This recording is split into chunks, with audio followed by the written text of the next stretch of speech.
తన తల్లి ఆఖరు కోరికను తీరుస్తుందనే నమ్మకం నాకుంది. ఈ వివాహం జరిగితే ఆవిడ ఆత్మకు శాంతి లభిస్తుంది.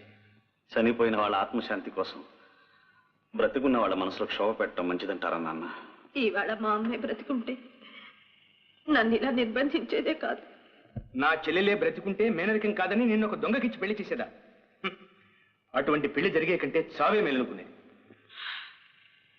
అవును మావయ్య, ఈ పెళ్లి కన్నా చావే మంచిది.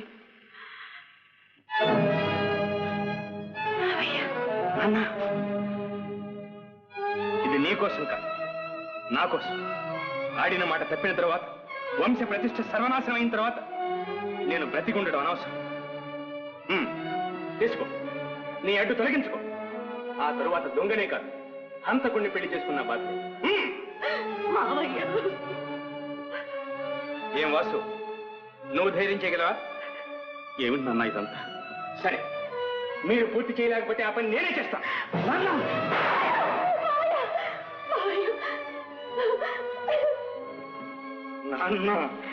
మావయ్య వద్దు మావయ్య, నువ్వు అలాంటి పని చేయొద్దు. నీ ఇష్ట ప్రకారమే కానీ నేను బావని పెళ్లి చేసుకుంటాను. నాకు ఈ పెళ్లి ఇష్టమే మావయ్య, ఇష్టమే. చెప్పు బావా, మావయ్యతో నువ్వు కూడా చెప్పు, నీకు ఈ పెళ్లి ఇష్టమేనని చెప్పు బావా. అవునన్నా, నీ ఇష్ట ప్రకారమే కాదు. సరే లేవండి. బాధ పెట్టినా మీకు ఒక మంచి మార్గం చూపించడం నా బాధ్యత. నేను ఎందుకింత పట్టుబట్టాను మీకు భవిష్యత్తే తెలియజేస్తుంది. రాసేంత సమయానికి వచ్చావు. కాబోయే దంపతులను ఆశీర్వదించు. వీలైనంత త్వరలో ముహూర్తం ఏర్పాట్లు చేస్తాం. అవునత్తయ్య, మా ఇద్దరికి ఇష్టమే.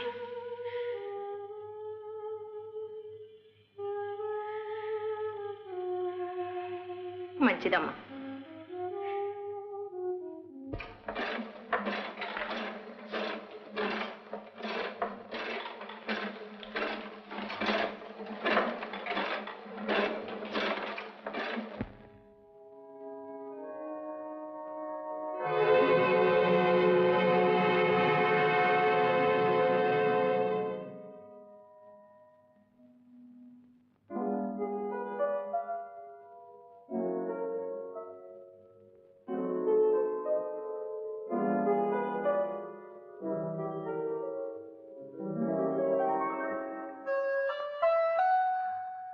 తీసుకో సుసి, ఇదే నేనిచ్చే పెళ్లి కాదు. బహుశా సమయానికి నేను ఇక్కడ లేకపోవచ్చు. సుసి, భవిష్యత్తును గురించి ఎన్నో కళ్ళు కన్నాను.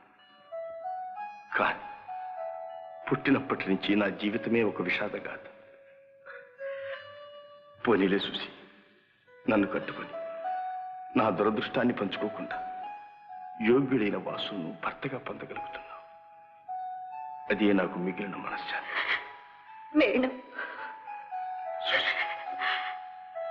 మావయ్య ప్రాణాలు దక్కాలంటే మరొక దారి లేదు. కన్నీళ్లు కార్చి కార్చి కఠినమైన ఈ నిర్ణయానికి వచ్చాను. శిలలా మారాను. నీ మాటలతో మళ్ళీ ఈ రాతి గుండెని కరిగించవద్దు వేణు, కరిగించు.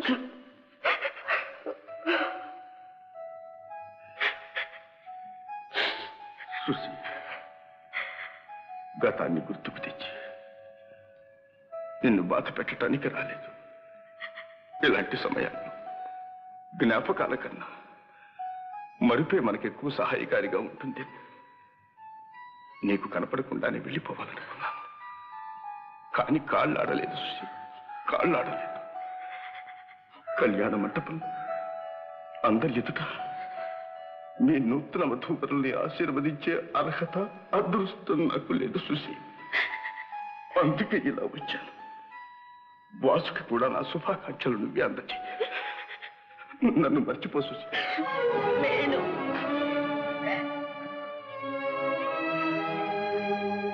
ఇక ఆ పిలుపుకి నేను నోచుకోకపోయినా నీ తలపెప్పుడూ నా వెంటే ఉంటుంది. వస్తాను సుశీ. వేణు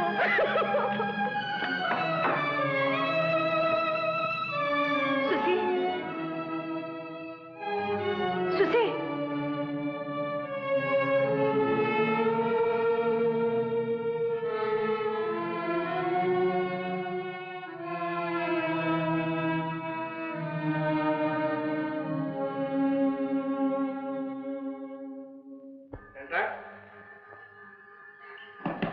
శాంత చూడు, ఇదిగో ఈ నగలు చూడు.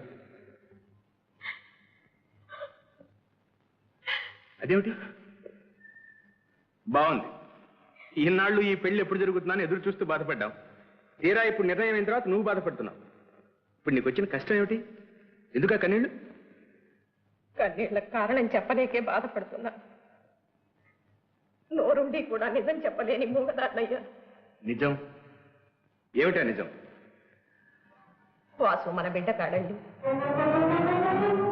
ఏమిటి ఏమన్నా? మన బిడ్డ పేరు శాంత. అవునండి, వాసు వీరయ్య కొడుకు.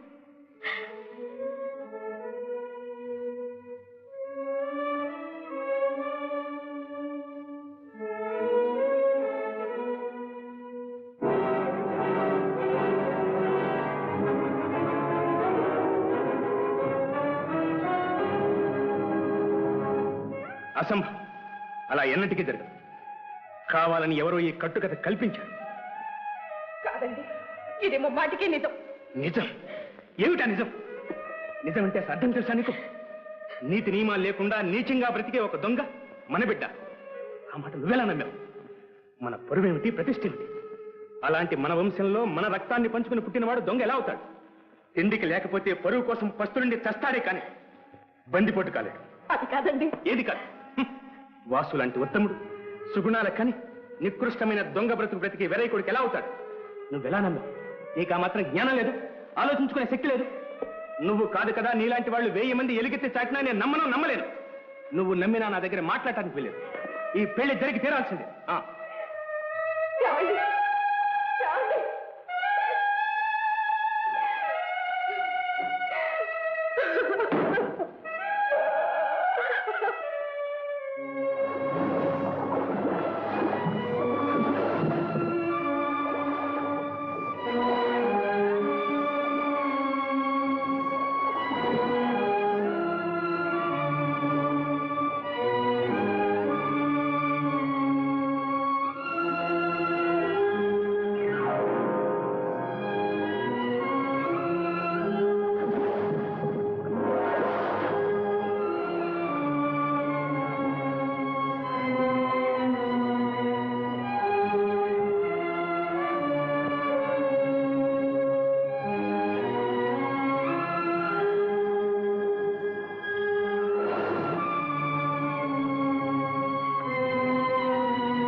ఆ దొంగరాస్కెల్ చిటికి వేశాడు, వీడు బదులు చిటికి వేశాడు.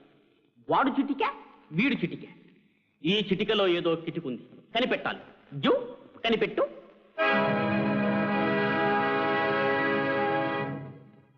Rao and Roy company, exporters and importers. చేసేది దొంగ పని, పెట్టింది బిజినెస్ బోర్డు. వస్తున్నా.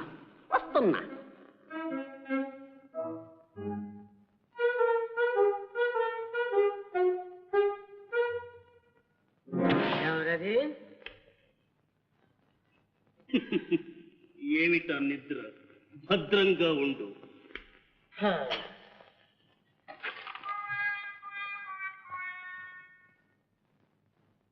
ఈ రాత్రి జడ్జి గారితో పెళ్లి. ఆడవాళ్ళంతా మంచి మంచి నగలతో వస్తారు. మనమంతా పెళ్లి పెద్దలు, తెలిసిందా? Okay boss.